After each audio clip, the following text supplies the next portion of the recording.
안녕하세요. 18년 경력의 실전투자 슈퍼김 윤 대표입니다. 자, 여러분들께 오늘 DB하이텍이 요게 경영권 분쟁이 좀 가시화됐다는 요런 소식 때문에 지금 시간으로 많이 올랐어요. 자, 그래가지고 이제 이게 기사가 지금 6시 만에 밝혀졌는데 지분 7%를 이 강성부 펀드가 좀 취득을 했다. 요런 소식이 나왔어요. 제가 누굽니까? 이 강성부 펀드를 전략적으로 분석하는 사람이에요. 예전에 한진칼, 이 한진칼 제가 그래서 추천드려갖고 굉장히 크게 먹었던 종목이고요. 자, 그리고 이제 오스템 임플란트, 요것도 제가 강성부 펀드가 움직인다 그래서 영상을 한번 찍어드린 적이 있어요. 그리고 실제로 추천을 해서 요것도 30-40% 수익을 내드린 종목이에요. 예전에 요거 제가 찍었을 때 여러분들 기억하실지 모르겠지만 요거 횡령한 기회로 경영권 문제가 이렇게 들어갔더니 강성부 펀드예요. 요거 보이시죠? 자, 그래갖고 이번에는 DB하이텍이 요게 지금 강성부 펀드한테 여 한번 발목을 탁 잡혀버렸어요. 자, 그래서 제가 여러분들한테 요거 스토리를 좀 말씀드리려고 그래요. DB하이텍이 뭐 지금 갑자기 뭐 경영권 문쟁이네 하지만 요 한번 내용을 한번 들어보시면 지금 어떤 스토리로 이 DB하이텍이 흘러가고 있는지 이런 것들을 좀 공부하는 계기가 될 거예요. 자, 주가라는 것은 공부가 기반이 되면 수익은 언제든지 먹을 수 있어요. 그러니까 여러분들 지식을 넓히는 작업을 계속해서 해야 됩니다. 자, 그것을 제가 말씀드릴게요. 자, 원래 DB하이텍 요거 인크 그래가지고 잉크 인커퍼레이션 그래가지고 DB하이텍 지주사 같은 요 대주주예요. 17%를 요놈들이 갖고 있어요. DB하이텍이. 국민연금이 8% 정도 갖고 있죠. 자, 그래가지고 과거에 이놈들이 굉장히 사실은 실적이 잘 나왔었어요. 자, 여러분들 보시면 이 깜짝 놀랄 만큼의 실적을 거뒀었어요. 여기 언제냐? 2022년도예요.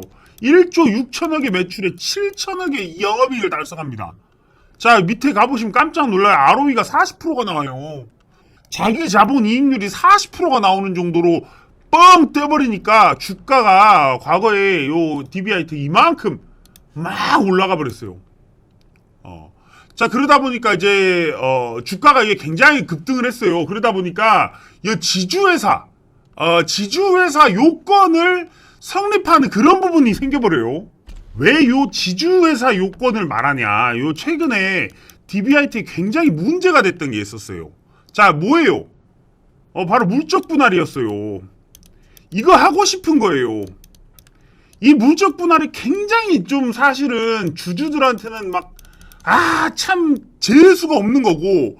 자, 그러면 인적 분할을 하면 되는데, 자, 회사 입장에서 인적 분할은 주식을 주주들한테 쪼개줘야 돼요. 그러면 사실 여러분들이 인적 분할한 회사들 보시고 물적 분할한 회사들 보시면 인적 분할한 회사들은 예를 들면 코오롱 모빌리티 그룹이나 좀 최근에 뭐 또 어떤 게 있지? 이수화학 인적 분할은 굉장히 좋은 겁니다. 자, 주주들한테는 무조건 좋아요. 왜? 내가 다른 주식을 그냥 공짜로 보유하게 되는 거니까. 쪼개는 거예요. 예를 들면 이렇게 두 개의 회사를 쪼개서 주주한테 요 회사의 주식을 주는 겁니다. 근데 물적 분할은 뭐냐? 야, DB하이텍이 있는데 뭐 DB 뭐 파운드리 뭐 이렇게 해서 만들어요. 예를 들어서. 그러면은 요 DB하이텍 주주들한테 이 DB 파운드리의 주식을 주지 않아요. 물적 분할은. 새로운 회사를 만들고 그것은 DB가 여기에 이걸 100%를 보유하는 거. 요게 물적 분할이에요. 그러다 보니까 주주들 입장에서는 아주 엿같죠. 그동안 LG 에너지 솔루션으로 인해서 LG 화학이 겪었던 고통, 요것을 모르시는 분들은 대한민국에 없을 거니까. 그러다 보니까 이 DB하이텍의 경영권이 딱 분쟁이 가시화가 된 이유가 어떻게 보면 이 물적 분할로 인한 부분이고, 이거 지주회사 요건이라는 게 있어요. 여기 보시면 지주사 전환도 요구 이렇게 돼 있죠. 그러니까 지주회사 요건의 기준은 뭐 자산 5천억 기준이다 뭐 이렇게 말을 하는데, 자, 중요한 것은 뭐냐면 이 핵심은 이놈이 물적 분할을 하고 싶다는 거예요. 그럼 물적 분할을 하면 뭐가 좋냐요? 그들에게는 새로운 LG화학 입장에서는 LG 에너지 솔루션 물적 분할 하잖아요. 그러면 공모를 또 해요. 대규모 공모를. 그럼 돈이 들어오잖아요, 회사에. 그걸 다 또 DB하이텍이 소유를 하는 거니까. 근데 요놈들이 왜 인적 분할을 안 하냐? 대주주가 지분이 없으니까 별로 큰 이득을 못 보는 거예요. 대주주가 지분이 많은 회사들은 예를 들면 코오롱 글로벌은 얼마나 갖고 있어요? 코오롱 글로벌 거의 뭐 80% 갖고 있을 거예요. 76%. 자, 여기 보세요. 76% 가지고 있으니까 그래 나머지는 야, 이 정도면 코오롱이 모빌리티 그룹까지 이렇게 소유하는 그런 방식으로 가서 뭐 하나 만들자 이렇게 된 거지만 물적 분할로 가면 굉장히 서로 스트레스 받는 그런 상황이 좀 만들어지는 겁니다. 자, 그러면 왜 이 친구들은 자꾸 물적 분할을 하려고 하는 걸까요? 자, 12인치 요 파운드리 이것 때문에 그래요. 사양 산업으로 가는 거죠. 고퀄리티로 가야 되는데 요거 옛날 거 같은 거 해서 이게 자꾸 돈이 안 되다 보니까 이거를 자꾸 투자를 안 하려고 그러는 거예요. 그런데 갑자기 영업이익이 막 올라오고 2021년도에 요 반도체 파운드리 12인치가 호황을 맞아버린 거예요. 그러니까 사실 이쪽에선 더 욕심이 뭐 나겠죠.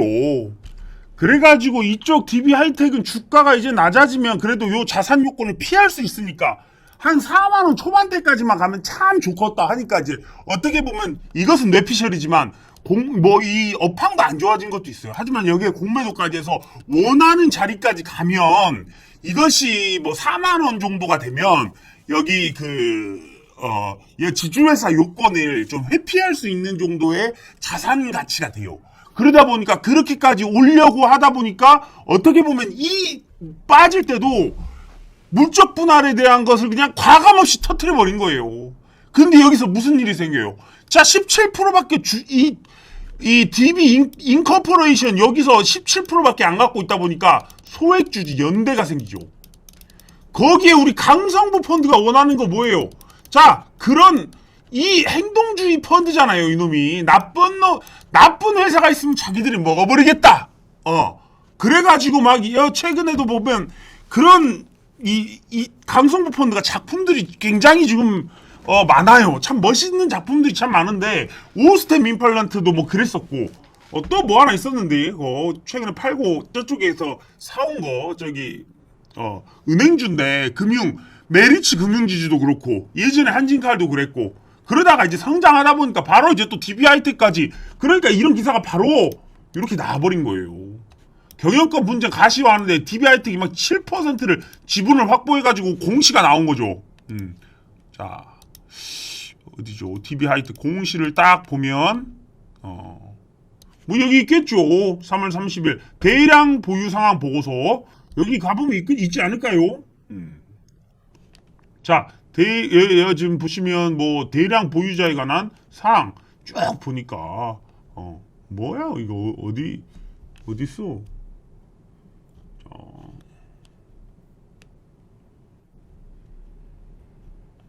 KC 여기 KCGI 강성부 최대주주 딱 있잖아요. 자, 이 딱 있잖아요, 강성부라고. 그러게 이게 딱 이제 오늘 공시가 딱 3월 30일 공시가 나오다 보니까 시간으로 막 미친 듯이 올라버린 겁니다. 자, 결국은 이 경영권 분쟁이 들어가고 있는데 여기 좀 핵심이 또 있습니다. 뭐 여러분들께 스토리를 잠깐 말씀을 드리면 여기 이제 23년도 초반이죠. 이때 당시에 이제 주주 제안을 했어요. DBI 때 감사선임을 포함한 주주 제안을 해서 소액주주연대가 물적 분할을 못하게 이렇게 하는 부분이 있었어요. 그러다 보니까 갑자기 3월에 빵 때려버린 거예요. 우리 물적 분할합니다. 이러게 되니까 이제 큰일 났다. 주가는 떨어지고 있는데 하지만 법을 바꿔놨잖아요. 법을 바꿔놔가지고 어떻게 됐어요? 이 물적 분할에는 반대 매수 요구를 하게끔 청구권을 하게끔 나라가 이제 물적 분할을 어느 정도 이렇게 하다 보면 이제 주주 피해가 막 심하겠다. 그렇게 해가지고 이제 이게 못하게 된 건데 일단 이런 걸로 인해서 계속 잡음이 있었던 회사예요. 자, 그 가격대가 이 매수 청구권이 부여된 가격대가 예전에 46,480원이었어요.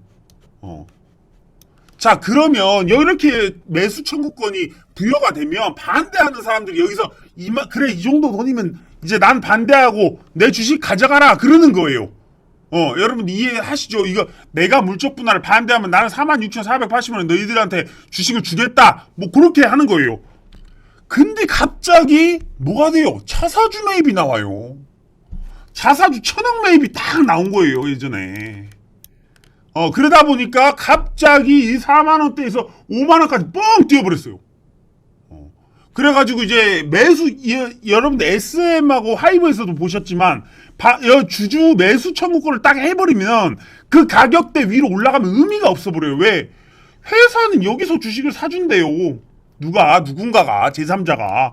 근데 갑자기 시장에서는 4만원이 아닌 5만원에 팔리고 있는데 뭐하러 매수 청구권을 씁니까? 시장에 팔아버리면 더 큰 이득인데. 그러다 보니까 무슨 일이 일어났어요? 정말 아이러니하게도 이 정도 올라버리니까 야, 나 여기다가 그냥 물량 던졌으면 되는데 시장에 팔아버린 거예요. 그러다 보니까 짜증났던 주주들이 주가가 오르니까 팔아버리니까 물적 분할 반대하는 요 물량이 감소되어 버려요. 굉장히 재밌는 일이 벌어진 거예요, 사실. 자, 그러면서 여기를 보시면 이제 주가가 이제 막 5만원 넘어버리고 막 올라가 버리니까 자, 이제 뭐 주총이든 뭘 하든 이 물적 분할 반대하는 의사를 표현하는 그런 사람들이 이제 적어지고, 자, 그러다 보니까 지난주에 막 사모펀드에서 막 보시면 딱 지금 제가 요것을 보여드릴게요. 자, 이거 보면서 굉장히 재밌었단 말이에요. 막 사모펀드 쪽에서 막 물량을 막 100만 주를 매수해버리는 거예요. 그러면서도 막 기관들이랑 막 매수가 막 이렇게 들어와 버리니까 또 뭐합니까? DBI텍이라는 기업을 계속 갖고 있다 답답하니까 개인들이 지금 이만큼 왕창 털려버린 거예요. 자, 그러다 보니까 이제는 뭐 물적 분할, 요 팹리스 파운드리 사업부를 물적 분할을 하는 것들이 통과가 돼버렸어요. 자, 그래가지고 이제 오늘에서야 이 사모펀드 창구에서 대량 매수한 주체가 바로 강성부 펀드였구나. 요게 나온 거죠. 그래가지고 사실은 어떻게 보면 이 예를 들어서 요런 게 있는 거예요. 원래는 이렇게 됐으면 잘 됐다. 왜냐면 반대 물적 분할을 하는 것이 통과가 돼버렸잖아요. 통과 아니 주총에서. 근데 갑자기 요놈들이 들어와서 뭐예요?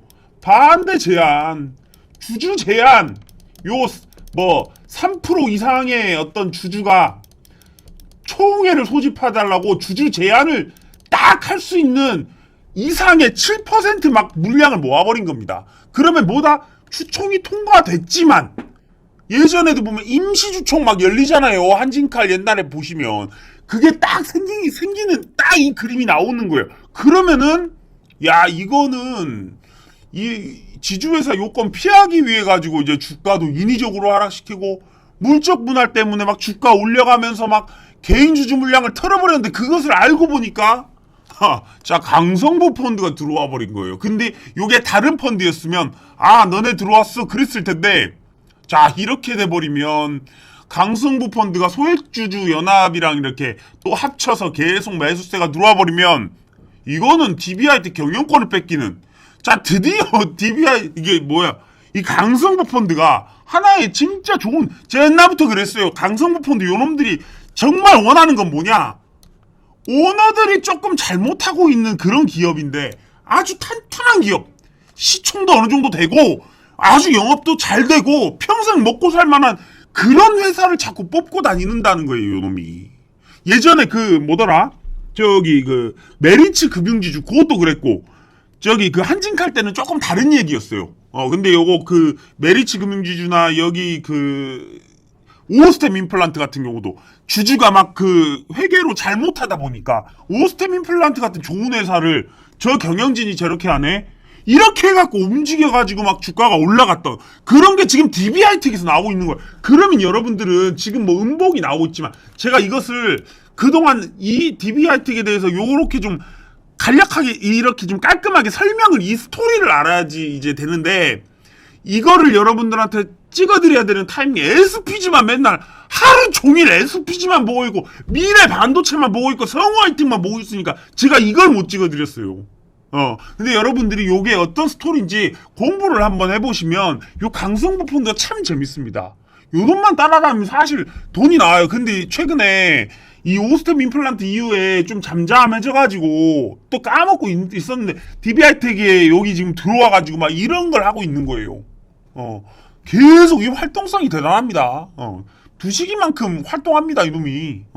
굉장히 빠른 속도로 보통 사모펀드가 이렇게까지 이런 대기업들의, 대기업은 아니죠, 어떻게 보면. 중견기업이죠. 이런 기업들의 이렇게 막 먹잇감이 딱 발견만 되면 이렇게 달라붙고 이런 거 보면 참 대단한 세력이라는 좀 그런 생각이 듭니다. 자, 여러분들, DB하이텍, 뭐, 주가적인 측면은요, 여러분들. 사실 여러분들한테 말씀드릴, 포인트는 그거예요. 지금 소액주주연대가 한 3% 정도 이렇게 좀 예상이 되고 있고 강성부 펀드가 오늘 7% 모았죠. 그러면 합하면 10%예요. 지분이. 자, 그리고 아까 보여드렸죠. 여기 DB하이텍 오너가 17% 갖고 있어요. 자, 그럼 17%가 오너가 갖고 있고 국민연금이 얼마 갖고 있어요? 8% 갖고 있어요. 그러면 27%의 국민연금이 어느 편을 들어줄 것인가예요. 지금 사실은 이 게임 하는 거예요. 그러니까 일단 7%부터 산 거예요. 왜? 10% 되고 국민연금 설득하면 요놈들 물적 분할 안 돼요.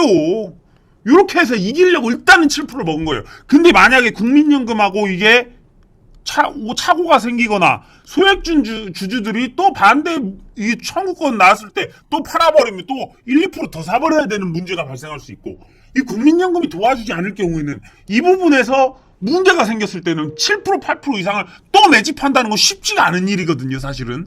그러다 보니까 이것을 사실 주가적인 측면에서 큰 뭐 수혜를 볼 수 있는 포인트가 있다라고는 저는 말씀드릴 수는 없어요. 그렇지만 이런 것들을 이제 공부하면서 DB하이텍이 어떤 상황에 있는지 이런 부분들을 좀 말씀을 드리고 싶은 거예요. 자, 하지만 지금 파운드리, 차량용 반도체 파운드리 요 업황이 개선되고 있어요.